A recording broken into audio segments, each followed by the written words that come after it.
ഇന്നത്തെ പരിപാടിയിൽ പങ്കെടുക്കുന്ന അതിഥി പ്രൊഫസർ സി വാസുദേവൻ ഉണ്ണി. 32 വർഷക്കാലം കോഴിക്കോട് ഗുരുവായൂരപ്പൻ കോളേജിൽ ലെക്ചറായും പ്രൊഫസറായും പ്രിൻസിപ്പാളായും സേവനമനുഷ്ഠിച്ചതിന് ശേഷം ഇപ്പോൾ തിരുവനന്തപുരത്ത് വിശ്രമ ജീവിതം നയിക്കുന്നു. സാറ് ഒരു സന്യാസം പോലെ അധ്യാപന വൃത്തി സ്വീകരിച്ച ഒരു ആളാണ് എന്ന് ഒരഭിപ്രായം. അതിനെക്കുറിച്ച് എന്താണ് പറയാനുള്ളത് നിങ്ങൾക്ക്? എല്ലാവർക്കും അറിയാവുന്ന പോലെ ഒരു കാലത്ത് അധ്യാപനവും സന്യാസ വൃത്തി ഒന്നിച്ചു പോയിരുന്നു. കോളേജ് എന്ന് പറയുമ്പോൾ തന്നെ കോളേജ് ഓഫ് പ്രീസ്റ്റ് എന്നൊക്കെയാണ് പറഞ്ഞിരുന്നത്. അപ്പോൾ കേംബ്രിഡ്ജും ഓക്സ്ഫോർഡിലൊക്കെ സന്യാസിമാരായിരുന്നു, പിന്നെ വലിയ പണ്ഡിതന്മാരും അധ്യാപകരും. ആ നിലയ്ക്ക് തന്നെ പഠനം അല്ലെങ്കിൽ പഠിപ്പിക്കുക എന്നുള്ളത് പിന്നെ സന്യാസം പോലെ തന്നെ പിന്നെ പൂർണ്ണമായ സമർപ്പണം ആവശ്യപ്പെടുന്ന ഒരു ജോലിയാണെന്ന് ചെറിയൊരു ബോധം എൻ്റെ മനസ്സിൽ എവിടെയോ ഉണ്ടായിരുന്നു എന്നുള്ളതാണ് സത്യം. ഈ കാലഘട്ടത്തിൽ എപ്പോഴെങ്കിലും സന്യസിക്കാൻ പോകണമെന്ന് സാറിന് തോന്നുകയുണ്ടായിട്ടുണ്ടോ? കുട്ടിക്കാലത്ത് അങ്ങനെ ഒരു വിചാരം ഉണ്ടായിരുന്നു. അതിൻ്റെ നിഷ്കളങ്കത കൊണ്ടാവാം, അല്ലെങ്കിൽ അതിൻ്റെ കുട്ടിയാണെന്നുള്ള നിലയ്ക്ക് തന്നെ ആയിരിക്കാം. അന്നുണ്ടായിരുന്നു. കാരണം ഞാൻ അങ്ങനെ ഒരു പശ്ചാത്തലമാണ് എനിക്കുള്ളത്.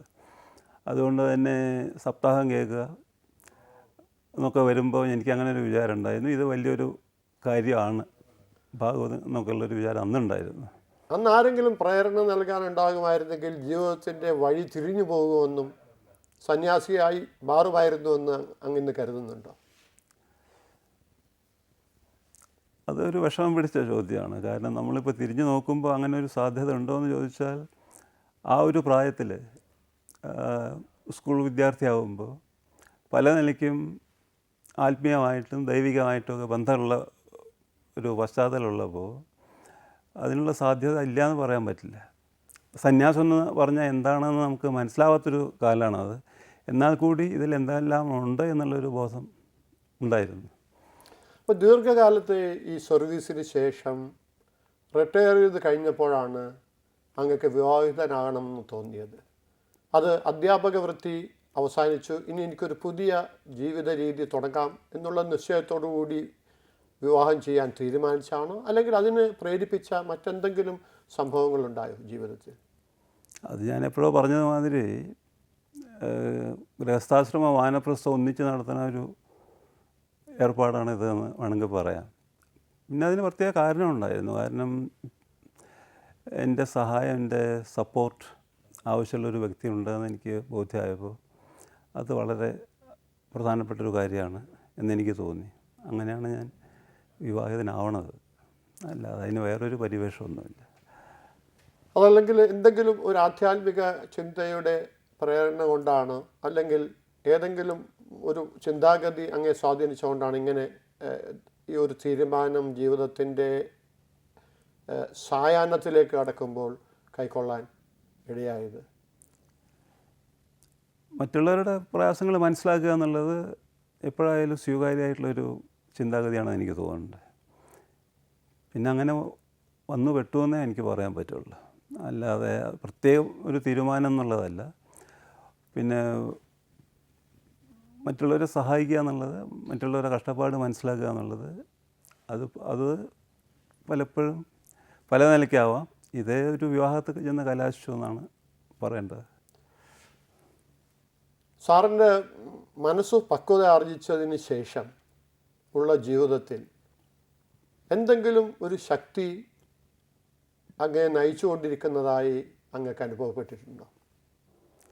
വ്യക്തിപരമായിട്ട് എനിക്കങ്ങനെ പറയാൻ പറ്റില്ല. എന്നാൽ കൂടി നമ്മൾ വളർന്നു വരുന്ന അന്തരീക്ഷം, നമ്മൾ സ്കൂളിലും പുറത്തും കാണുന്നതും പഠിക്കുന്നതായിട്ടുള്ള കാര്യങ്ങൾ, അപ്പോൾ പ്രപഞ്ചം എന്ന് പറയുമ്പോൾ അതിനൊരു നിയന്താവുണ്ട്. പിന്നെ ക്ഷേത്രങ്ങളാണെങ്കിൽ അവിടെ ഒരു പ്രതിഷ്ഠയുണ്ട്. അപ്പോൾ അത് ബന്ധപ്പെടുത്തിക്കൊണ്ടാണ് നമ്മൾ കാര്യങ്ങൾ കാണുന്നത്. അതുകൊണ്ട് തന്നെ ഒരു സൃഷ്ടാവില്ലാതെ സൃഷ്ടിയില്ല എന്നുള്ള ഒരു തത്വമുണ്ടല്ലോ, അത് അന്നത്തെ നിലയ്ക്ക് അത് വളരെ സ്വീകാര്യമായി തോന്നിയൊരു കാര്യമാണ്. അതാണ് എനിക്ക് തോന്നിയിട്ടുള്ളത്. അല്ല, അങ്ങക്ക് ജീവിതത്തിൽ വരുന്ന ഓരോ പ്രതിസന്ധികളിൽ ഒരു താങ്ങായി പിടിക്കാൻ കണ്ടെത്തിയ ഒരു കമ്പോ അല്ലെങ്കിൽ പ്രതിസന്ധികളൊന്നും ഇല്ലെങ്കിൽ തന്നെയും താങ്കൾക്ക് തണലായി, താങ്കൾക്ക് നേതൃത്വമായി സഞ്ചരിച്ച ഒരു ശക്തിയായോ ആണ്. എങ്ങനെയാണ് അങ്ങനെ കാണുന്നത്? തീർച്ചയായിട്ടും അതൊരു ശക്തി തന്നെയാണ്, ഒരു താങ്ങ് തന്നെയാണ്, ഒരു സഹായമാണ്. അത് ദൈവ സാന്നിധ്യം എന്ന് പറഞ്ഞാൽ എന്താണെന്ന് ചോദിച്ചാൽ അത് വിരലുകൊണ്ട് തൊട്ട് കാണിക്കാൻ പറ്റുന്നതല്ല. ഇപ്പോൾ പ്രഹ്ലാദൻ പറഞ്ഞു പിന്നെ തൂണിൻ്റെ അകത്ത് ദൈവമുണ്ടെന്ന്. അങ്ങനെ പറയാനുള്ള ഒരു ഭക്തിയുടെ പാരമ്യത്തിലൊന്നും ഞാനെത്തിയിട്ടില്ല. എന്നാൽ കൂടി ഈശ്വരൻ എന്ന് പറഞ്ഞാൽ എന്താണെന്ന് നമുക്ക് നിർവചിക്കാൻ പറ്റില്ല. എന്നാൽ കൂടി ഒരു ശക്തിയുണ്ട്, അത് നമ്മുടെ ഉള്ളിലുള്ള ശക്തി തന്നെ ആവാം. ആ ശക്തി നമുക്കൊരു പിന്നെ വേണ്ട വഴിക്ക് പോകാനുള്ള ഒരു വെളിച്ചങ്ങൾ തരുന്നു തന്നെയാണ് എനിക്ക് തോന്നുന്നത്.